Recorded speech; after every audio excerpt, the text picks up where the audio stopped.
પાટણ જિલ્લાના રાધનપુર ખાતે રેડક્રોસ ભવન ખાતે ગુજરાત પ્રદેશ કોંગ્રેસ સમિતિ દ્વારા રાધનપુર નગરપાલિકા અને પાટણ જિલ્લા કોંગ્રેસ સમિતિ દ્વારા કૌશલ્ય તાલીમ શિબિર યોજાઈ।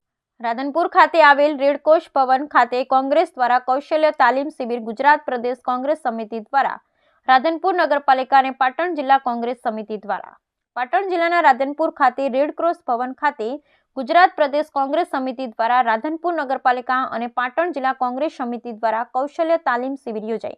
આ પ્રસંગે રાધનપુર વિધાનસભાના પૂર્વ ધારાસભ્ય રઘુભાઈ દેસાઈ અને પાટણ જિલ્લા કોંગ્રેસ પ્રમુખ ગેમરભાઈ દેસાઈ અને રાધનપુર શહેર કોંગ્રેસ પ્રમુખ ડોક્ટર વિષ્ણુદાન ઝુલા અને મહિલા કોંગ્રેસ પ્રમુખ જ્યોતિબેન જોશી અને કાનજીભાઈ પરમાર, ગણેશજી ઠાકોર અને શંકરજી ઠાકોર અને મહેશભાઈ મુલાણી અને અન્ય મહાનુભાવોની ઉપસ્થિતિમાં કૌશલ્ય તાલીમ શિબિર યોજાઈ। સાથે સાથે રાધનપુર નગરપાલિકાની આવનારી ચૂંટણીમાં કોંગ્રેસની નગરપાલિકાની ચૂંટણી જીતવા રણનીતિ નક્કી કરવામાં આવી।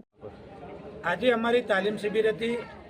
કોંગ્રેસના અમારા સિનિયર આગેવાનો, અમારા માજી કોર્પોરેટરો, માજી નગરપાલિકાના પ્રમુખશ્રીઓ, હોદ્દેદારો અને અમારા પાર્ટીના વર્કરોની આજે એક તાલીમ શિબિર હતી કે આગામી ચૂંટણી કયા મુદ્દા ઉપર લડવી, કઈ રીતે લડવી, કાયદાકીય કયું ધ્યાન રાખવું, કઈ રીતે સર્ટિફિકેટો તૈયાર રાખવા, પ્રજાના વચ્ચે શું વાત લઈને જવી અને ગામના જે મેઇન પ્રશ્નો છે, તો રાધનપુરનો મેઇન પ્રશ્ન પીવાનું મીઠું પાણી સમયસર લોકોને મળે, ખુલ્લી ગટરોથી કાયમ માટે છુટકારો થાય, રોડ રસ્તા સારા બને અને સ્ટ્રીટ લાઇટ, આ મેઇન પ્રશ્નો સાથે આરોગ્ય માટે સારા દવાખાનાની વ્યવસ્થાઓ થાય, એ જ અમારા મેઇન પ્રશ્નો લોકો સમક્ષથી આવ્યા છે અને એના પર કોંગ્રેસ ધ્યાન કરીને ઇલેક્શન લડવાની છે।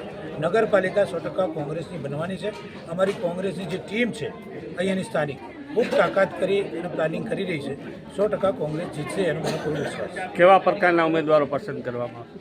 કોંગ્રેસના ઉમેદવારો કાયમ માટે સ્પષ્ટ અને સારા જ હોય છે અને ગરબા ગાવાવાળા હોતા જ નથી।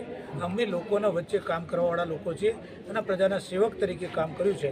એકદમ સનિષ્ઠ લોકો અને પાર્ટીની વિચારધારા સાથે જોડાયેલા લોકોની જ પસંદગી કરવામાં આવશે। એના માટેની અમારી કસરત ચાલુ છે। રાધનપુરની નગરની જનતા ચાન્સ કોંગ્રેસને આપશે તો કેવા પહેલાં કામો કરશે?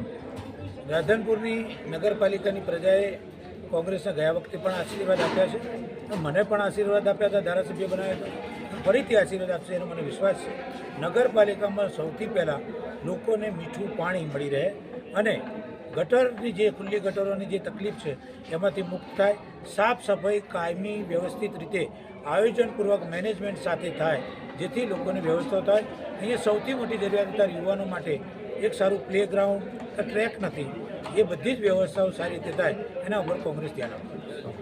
Thank you.